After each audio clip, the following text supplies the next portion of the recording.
রোজার মাসটা একটু হেক্টিকই যায় সবারই। দেখা যাচ্ছে যে ওর তো শুটিং থাকছে, প্লাস হচ্ছে আমাদেরও যেহেতু প্রমোশনাল ওয়ার্ক, সামনে ঈদকেও কাজ কি বলবো উপলক্ষ রেখে আমাদের অনেক কাজ থাকে, এখনও যেমন প্রচুর কাজ চলছে। তো সেক্ষেত্রে দেখা যায় যে ঈদের আগের 2-3 দিন থেকে পরের 2-3 টোটাল 4-5 দিন আমরা একদম কাজ থেকে তো দূরে থাকাই হয়, প্লাস হচ্ছে আমরা ফ্যামিলিকে আসলে টাইম দিই। মানে দেখা যায় কি অন্যান্য সময় ফ্রেন্ডদের সাথে ঘুরেও ঈদের দিনটা আমরা সবসময় চেষ্টা করি, আমার আব্বু আম্মু, আমার শ্বশুর শাশুড়ি, আমার হাজবেন্ড, আমরা নিজেরা এনজয় করি।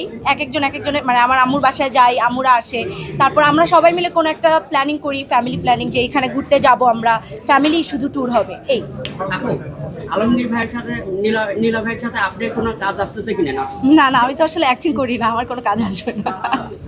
আমি শুধু ব্র্যান্ড প্রমোশন করছি, এটা একদম আলাদা সেক্টর, অ্যাক্টিং একদম আলাদা সেক্টর। এই যে আমাদের আপু দাঁড়িয়ে আছেন, সো আপু হচ্ছে আপুও তো নীলয়ের কি বলবো কলিগ বলতে পারেন। সো আমি একদম ডিফারেন্ট সেক্টরের, ব্র্যান্ড প্রমোশন ছাড়া আমার আসলে কিছু করছি না, আমার ইচ্ছাও নেই। আমি ব্র্যান্ড প্রমোশন নিয়ে বেশ হ্যাপি আছি, মাশাআল্লাহ। আমার খুব সুন্দর উদ্যোক্তাদের সাথে কাজ করতে ভালোই লাগে, যে অনেকগুলো ব্র্যান্ডকে আমি চিনি বা ব্র্যান্ডগুলোকে হাইলাইট করছি, সবার সাথে পরিচয় করাচ্ছি, এইটাই আমার জন্য এনাফ, আলহামদুলিল্লাহ।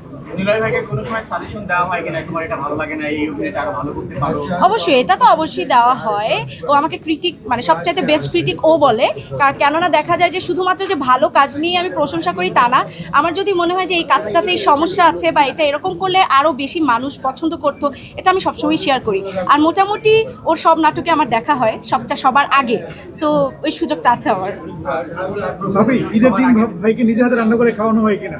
ঈদের দিন শুধু ভাইকে না, পরিবার সবাইকে নিজের হাতে রান্না করে খাওয়ানো হয়, বাট আমি খুব একটা ভালো কুক না। তো সেক্ষেত্রে দেখা যায় আমার শাশুড়ি মা আমাকে হেল্প করে, হ্যাঁ উনি আমাকে শিখায়, যেমন এটা সবসময় করা, তবে স্পেশাল 2-1টা আইটেমস হচ্ছে আমি খুব ভালো করি, ওটা আমি একাই করি। পছন্দের খাবার যদি ঈদের কথা বলি, নবাবী সেমাইটা হচ্ছে নীলার পছন্দের খাবার ঈদের জন্য, এবং ওইটা সে আমাকে 2 দিন আগে থেকেই বলে যে এটা কিন্তু বানাবা, ভুলো না এবার, এবং বেশি করে বানাবা, কেননা গেস্ট আসলে ওটা খুব পছন্দ করে। সো এটা বলতে পারেন যে এটা আসলে নীলয় ভাই কখনো রান্না করে খাওয়ায়নি, আপনাদের নীলয় ভাই ডিম ভেজে খাইয়েছিল, আমার একদিন জ্বর ছিল, এইটুকুই, আর না।